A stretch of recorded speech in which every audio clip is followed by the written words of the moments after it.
Welcome back to another episode of the Downsizing Roadmap Podcast with your hosts, Jody Roscoe and Heather Fisher.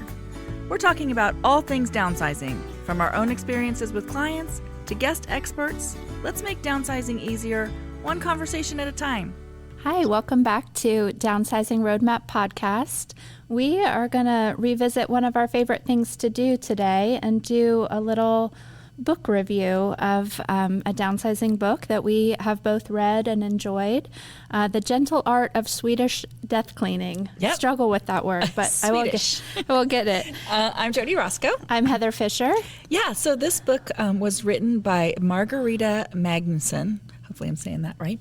And she wrote all about Swedish death cleaning, which sounds terrifying.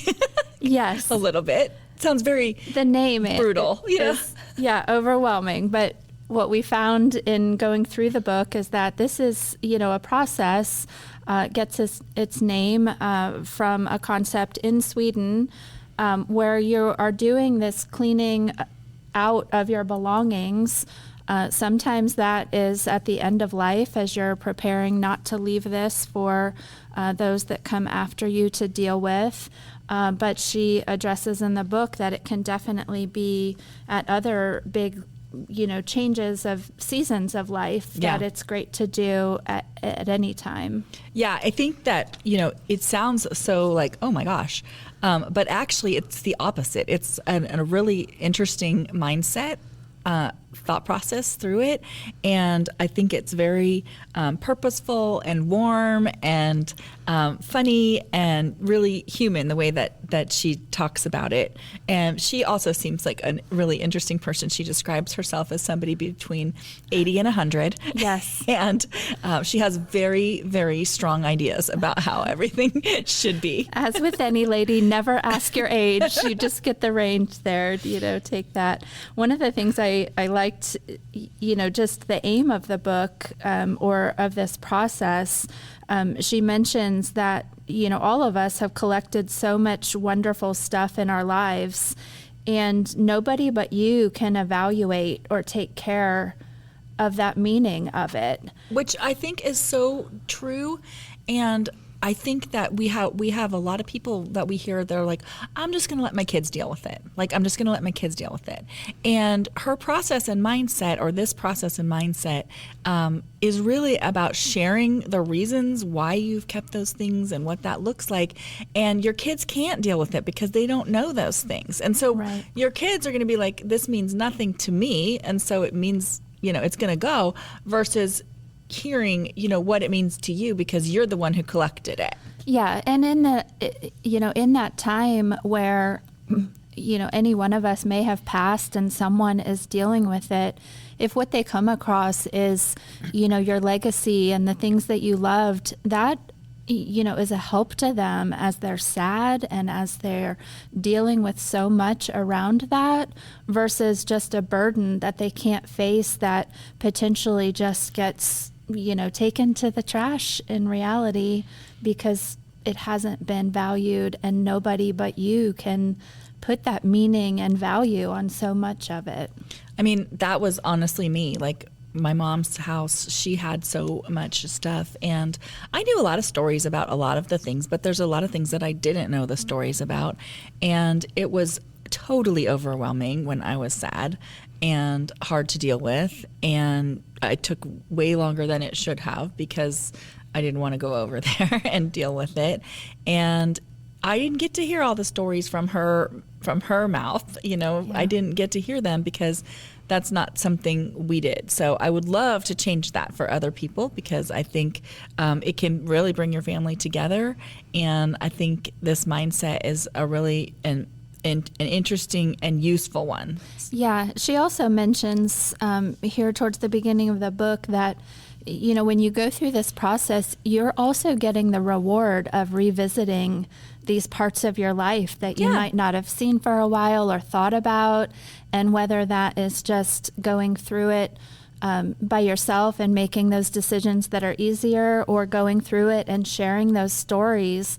We've all lived storied lives with so much that has happened to each of us and things that we forget until we see those reminders. And so, it's not, you can let go of it, but you can still enjoy that moment of going through it and revisiting, vacations you might have taken or, times in life that have long passed.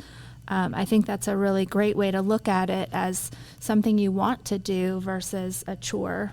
Yeah, I think we've talked about this in other episodes. I went through my high school box of stuff with my, dead corsages and things that were still in there. Yeah. And there was a couple things that I was like, oh, I remember this. And I, turned to my daughter and I told stories of, what that was. And that was fun. And that brought back memories that I hadn't thought about in a really long time. And it's not that I need to keep that. I didn't keep the, corsage remnants, but but it does bring back all that stuff. So what is death cleaning really? So it's what is that word? So death is in Swedish, and I can't read my writing. Städning. Yes. Städning is cleaning, so döstädning, and it's something that they do in Sweden all the time, and it's something that is part of their culture, and so I think that's really interesting. And it's not literally cleaning; it's not dusting and mopping and cleaning. It's a form of organization that makes your day run smoothly. So we're not going to talk about like the how-to of actually getting rid of things. It's really more of a mental thought process, organization, and how you kind of go through your life with things. Yeah. And it just makes you ready for the next phases for sure. And with the thought process that your kids aren't going to have to do it and you aren't going to leave it to them to do for your loved ones. And, living lighter now, preparing for later. Yeah, absolutely. You just don't want that chaos that makes it an unhappy moment when someone has to deal with your stuff in a way that they never should have had to because you should have handled it yourself. She also talks a lot about how you should start this process way early, which is something we say all the time.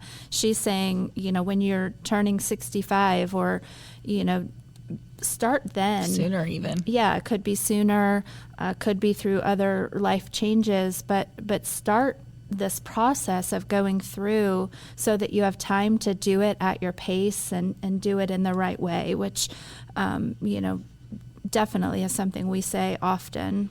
I think in America, we're very much like keep everything just in case culture. We do have that. And I think, a lot of that, especially in our older, my grandparents lived through the Depression when they were little, and my grandpa kept everything because you might need it. And so that mindset, I think, from that time has trickled down to us, even though we are living in a let's pare down kind of a mode right now. I think that mindset is still in us a lot, and so this is a different mindset, which is just kind of curating what matters. We just did a podcast on design, and this is the same idea as that, only this is more legacy based. I think they go hand in hand, though. Combine, what is actually mattering to you, and not just keeping everything because you own it and you know. Yeah, when you can make that final shift to keeping the things that make your emotions happy and your life easier, you will. When you're living in that emotional state, you won't need as much as you think you do when you're just kind of clinging to things because you own them or because you once liked them. Yeah. If you can really get in touch with those feelings around it, you'll find you need a lot less than you think. Yeah. So when she talks here in the chapter on how to begin, she's definitely saying what we already know. Start with easier spaces. She mentions the closets, the basements, the attics, things you're not attached to as much. And if you do have things in there that have been in there for ages, she says, many of the things you have in storage have probably been standing there for ages. You may even have forgotten what it is you have, what what it is you have there. Good for you, because you will now realize that you will not miss anything if you throw it away. Right. She says, start with the forgotten things, the stuff you don't care about. And that will be easy, a totally easy start, because you don't care about them. You haven't looked at them in years. Yeah. And if it's so forgotten that those words come out of your mouth, oh my gosh, I forgot I even had this. That's an easy thing to get I think rid sometimes of. people get stuck in that, though. They'll go down an emotional rabbit hole because they haven't seen it in a long time, and they're like, oh, maybe I need this again. And so then back to some of our other episodes, where's it going to live? Because if it's in a box in your storage unit or, your storage area, then, it's not serving any purpose. So it's okay if you uncover things that you actually remember that you want, but a lot of it's going to be stuff that you actually don't want. Yeah. She definitely mentions, don't start with the hard stuff. Don't start with photographs or personal papers. Don't start down that emotional memory lane rabbit hole, because you'll never get out of it to get to the easy stuff. Yeah. So absolutely, I think she dedicates a whole chapter to that at the end, but it's intentionally at the end, should be one of the last things. And I think what that can do is build momentum. We've talked about building momentum a lot, and build momentum, and maybe give you a little bit of an emotional breakthrough of like, hey, I don't really need all this stuff. Like, it'll kind of give you that. Yeah. And she talks here about the intention is not that we're just getting rid of everything. It really is about making our lives pleasant and more comfortable. And I feel that sometimes just in my life, going into people's homes that I know, or times we've gone to clients' house where there's just so much stuff that the home is not functioning. There's not a place to sit down and look at paperwork or, Eat. Yeah, not a place to eat or to, have enough chairs for the couple people that are there without moving things. So if things have gotten out of hand, that's the way that you're living, we definitely want to help you get on a path where you're just making your day simple and less mentally overwhelming to look at all of that stuff. A home that's reasonably orderly is going to be more comfortable by default. Less taxing. Yeah, life is better with less. Okay, so for each person, the categories that you start with, when we say start with easy, we throw out suggestions, but it's not the same for everybody. True. So her suggestion is to write down your home's categories. We all have different rooms in our house. We have different things stored in different rooms. If your basement is all of your mom's things and that is a struggle for you, and we casually say, start with the basement, it's easy. Before you do any of it, list your own home's categories and prioritize which one might be easy. And start there. Ask yourself that question. Where do I already know there's a lot of things I could get rid of, and build some momentum with your own easy starting point. And are there areas that are bugging you, like that you're just like, oh, that's been bothering me? Like, pick one of those that's a little bit, you're ready to tackle too, like that you have the energy around. Yeah. So her, she gives some sections in here with some quick sorting tips, similar to what we've talked about before, but taking everything out of the closet. She says 2 piles when you take everything out of the closet, and it's immediately pile 1 is for clothes you want to keep, pile 2 is for what you want to get rid of, and start there, immediately give away pile 2, and then go back through pile 1 with more of the evaluating each piece. And so that's that quick swipe through everything, and then before you're putting it back, does it fit? Are there tears and stains? But that emotional first one, just your gut feeling, you might be ready to get rid of more than you think without a lot of talking about it. So let's see, what else? She she was talking about that it's easier to go through your things when your home itself is organized well. So if you are starting this early, those daily habits that we talk about and picking up things at the end of each day and all of that, it's much easier to tackle going, through things in the dark corners of a closet if you have a clear space to pull it out to. So she says, she was talking with someone giving her some tech help. The author is comical through the book. Yeah, so it's actually very, very funny. And she's talking about the tech person looking at her home screen on her computer and saying that it was like putting your toilet in the kitchen, like get things organized. So I think that's talking about just grouping things in like categories before you're just diving in and starting. Yeah, she pokes fun at herself. She's so funny. Like it's a funny book to read. It's a very easy read. Yeah, quick read. It's not that big of a book, but it's definitely worth the read. Yeah, absolutely. She's just a character making, teasing about herself and her kids and, her life in general. But starting with that baseline organization will really help you. We were talking, she had the same reference in here to how many items are in, the average home, that there's so many. And it says to hunt for misplaced items is never an effective use of your time. Right. So definitely back to that organization. Yep. So she's saying start with the easy stuff and then the emotional stuff comes, right? Yeah. And so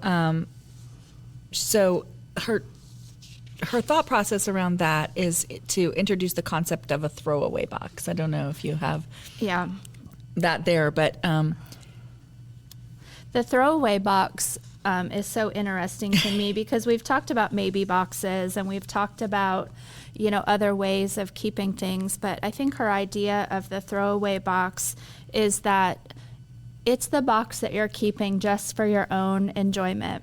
You're keeping it might be like your corsage from high school that you've talked about. That nobody wants, or cards or letters from somebody that nobody else will know. It's not a family heirloom, but the throwaway box is giving herself permission to just have this one box to pull out and enjoy whenever she wants to. She's curated it down to the things that bring her a smile and, would be irrelevant to her kids going through or the legacy of her or past generations. So she has on the top of this box written, "Throw away when I die," that's the instruction. And so she is keeping it for her, but she's not burdening with her kids with having to go through and feel like it's important for them to keep. Yeah. So I think that's a great concept because there are things that make us all smile from a memory that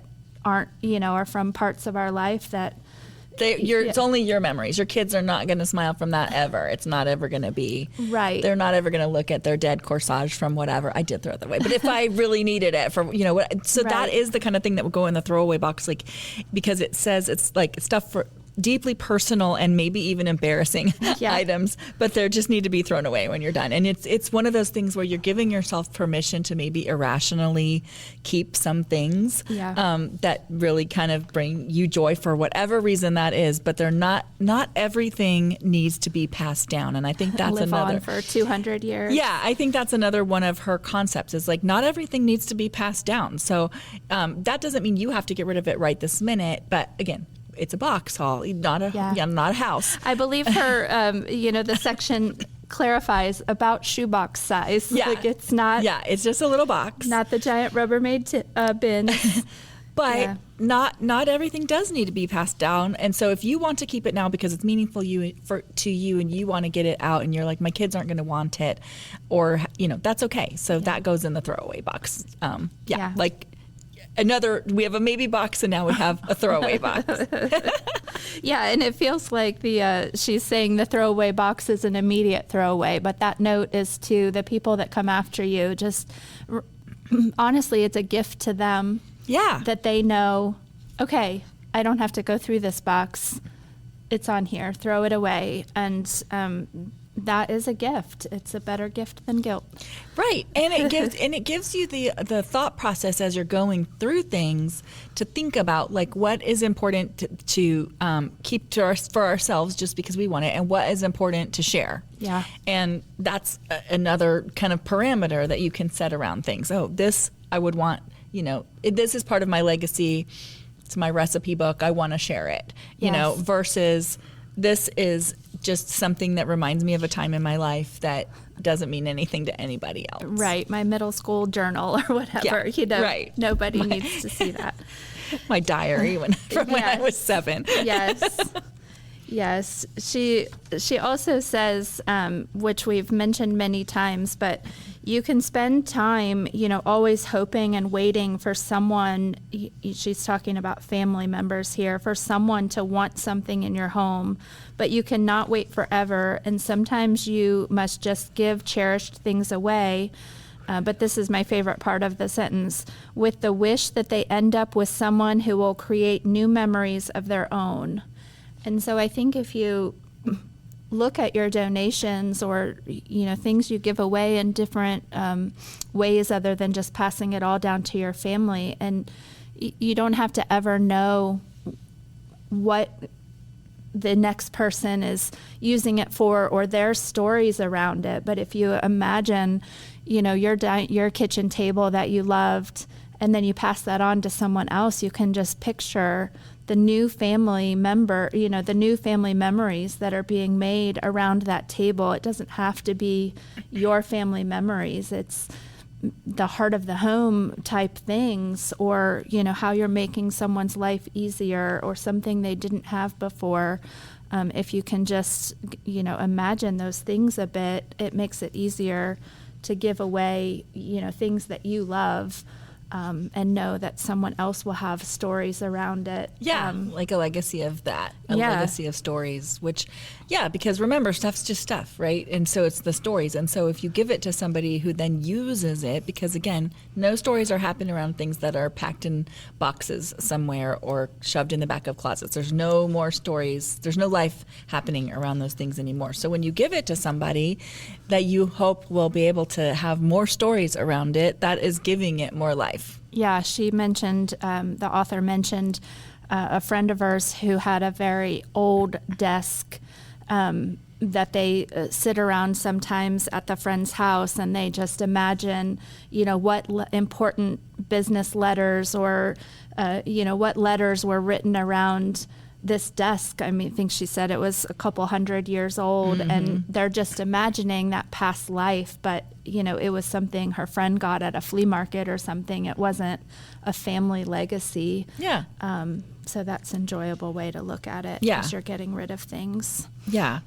And really think about, I get it that you can be so overwhelmed that you're like, ugh, I can't deal with that. I'm just going to let my kids throw it away or deal with it when I'm gone because I can't deal with it. But no matter what, that will be a burden on them. It just will be a burden. Yeah. And so, so this thought process is just about loving them enough to not leave them that burden. Like, caring about that, not wanting to leave them that burden, and thinking about it in that way. Yeah, absolutely. So part of the process, as she went through the death cleaning for herself, it was as part of a move to a smaller place. Mm-hmm. So one important part that she talks about is, making your choices based on that new space. And, we've talked about that before, the design plan and the floor plan, space planning. You will likely live for many years to come at the new space, and you want that to be just as comfortable as the home you've loved for a long time. And so make that plan and go through your belongings carefully and ponder, what exactly you want to keep to make that next space comfortable and to work for you, not to be just a not living up to its size recreation of your current home that just doesn't work because you haven't planned it. Right. And again, who is the future you going to be?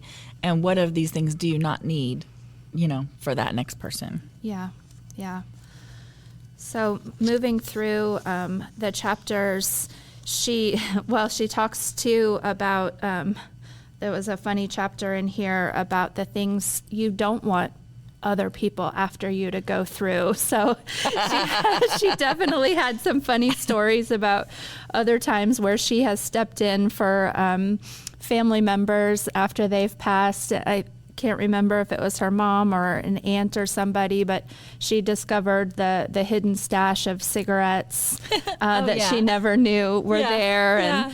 And, learning things about people that they might not have wanted you to learn about. Right, that is not the legacy they wanted to be leaving. That's not the legacy, and so the chapter in here just goes on. But she says perhaps a nice gift to those loved ones who may be death cleaning for us later would be to reduce these type of belongings a bit before we leave our present life. If you think that anything they might find would cause your loved ones harm or unhappiness, make sure to go through those things while you're still here to do that. So it's definitely an enjoyable read. She's very funny and humorous as she talks through her story of going through this both for family members and for herself. So part of what she was talking about, my notes in here put Jody's favorite line on here, guilt is not a gift. But she's talking about learning early in life to just say no thank you to things. Yeah, don't even collect them in the first place. Don't collect them in the first place, and be open to hearing that from somebody that you're trying to give things to. She says that the moment that someone is giving you a gift, to always be thankful and take it with gratitude and, accept a gift when it's being given to you. But when it's more of a choice of something that's being passed on, it's okay to say no thank you. And it's okay if you've been given a gift that just doesn't hit the mark, that people got their emotion around giving the gift and you accepting it graciously, and that moment of exchange is what people like about gift giving. In reality, they're not going to be at your house 20 years later wondering where the vase they got you, why it's not living on the shelf. We put that pressure on ourselves that they're going to be looking for it and notice. But she's saying they really won't. I love that concept. I love that concept that the joy of the gifting has already happened. Yeah. Right? And so now the thing might hit the mark for a while. It might never have hit the mark, whatever that is. But that connection that you had from the gift giving happened in your relationship, and it was a good thing, and, continues on. Yeah, absolutely. I loved that too. And she's giving the permission that we all need sometimes to just be okay with not keeping everything from everyone, and that doesn't change our relationships with them. Those emotions around it happened and will continue to happen.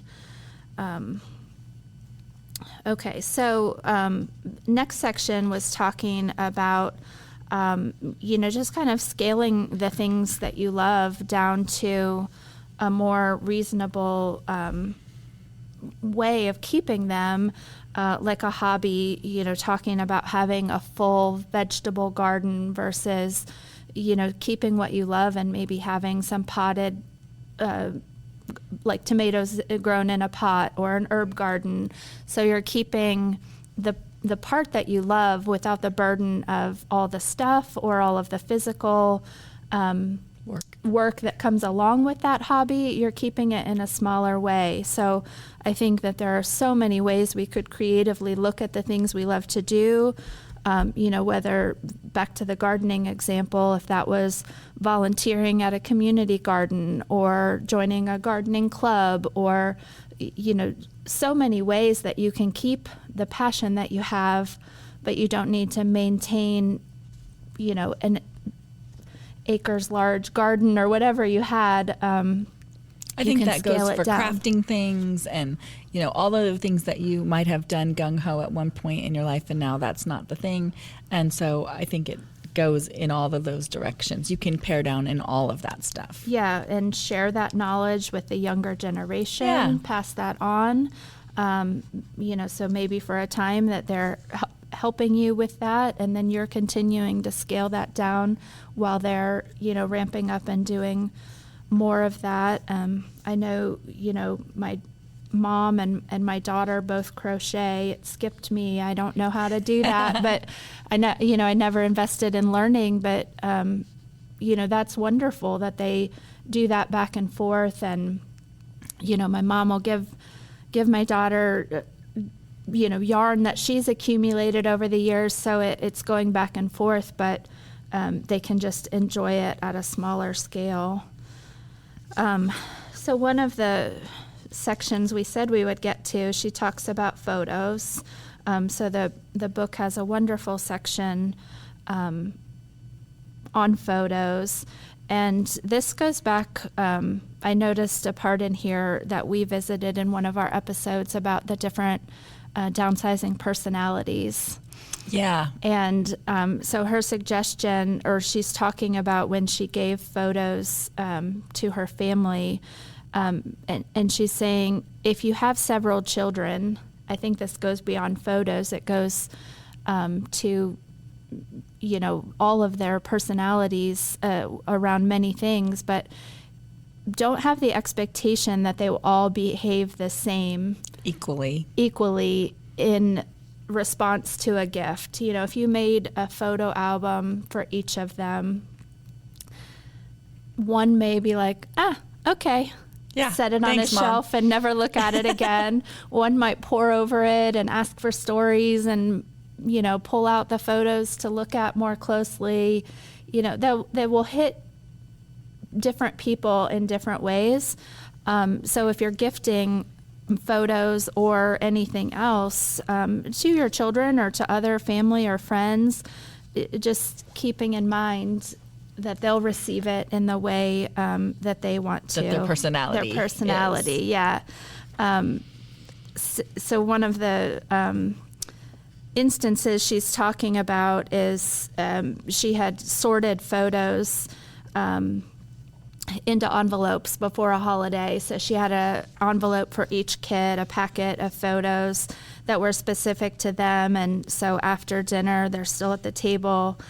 She passed, these packets out and sorted them into envelopes with each of their names on it. She passed them out, and they were all gathered. And she says, at first things were quiet as people opened their envelopes and began to look through their photos. But after a while, I heard the chatter. Wow, look at you. Have you seen this one? Do you remember that? And so it went. It became a lot of fun. When everybody had seen enough, all the sorted photos were again unsorted in one big messy pile. I sorted them one more time and put them in their envelope to give to each child when they visited next, in case they wanted to save them. But she's talking about that evening of sharing them and reminiscing over them and talking amongst each other was more valuable to her than what each child does with that packet of photos. She'll still give it to them, and that is, a perfectly wonderful thing to give them. But if it sits on a shelf and they never look at it, or whether they love it, it doesn't matter, because they had this shared night of talking about the stories of the photos. Yeah.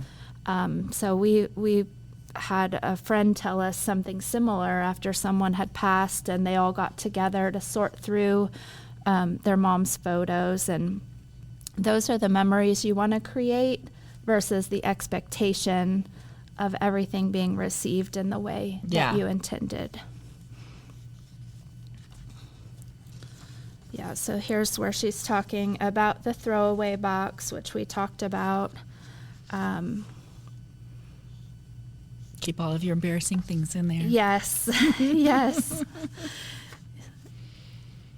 Yeah, and so in summary, I mean, we're really towards the end of the book, but in summary, this process of death cleaning, I won't try the Swedish word again, but this process is as much or more for you as for the people who come after you. There's so many levels of how, this lets your later years or a new phase of life just be easier and calmer and more enjoyable. And you have that peace of mind that everything is handled and ready for others to come after you and know what to do. It's a playbook for them of what to do with your stuff, because you've already handled the majority of it. You've told them the stories.